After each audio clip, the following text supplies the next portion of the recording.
If you are experiencing your power plan reverting to a different setting unexpectedly in Windows 11, the primary culprit is often third-party software interfering with your system's power management.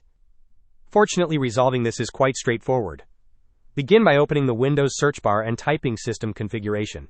Select and open the System Configuration application. Once the window appears, navigate to the Services tab. Here, you will need to locate and check the box that says Hide All Microsoft Services. After this, if you notice any services that are currently checked, click on the Disable All button or the Apply button. Following these steps, it is essential to restart your computer for the changes to take effect. Hope this was helpful. Don't forget to like and subscribe if you enjoyed.